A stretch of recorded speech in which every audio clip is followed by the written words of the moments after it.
فلا يحزنك قولهم إنا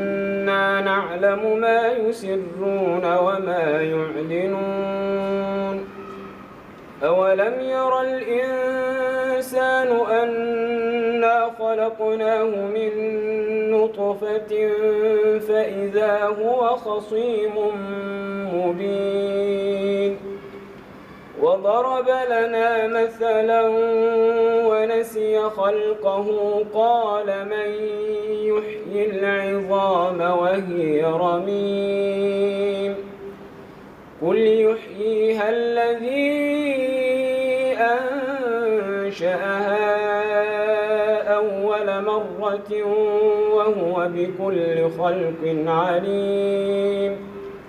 الذي جعل لكم من الشجر الأخضر نارا فإذا أنتم منه توقدون أوليس الذي خلق السماوات والأرض بقادر على أن يخلق مثلهم بلى وهو الخلاق العليم إنما أمره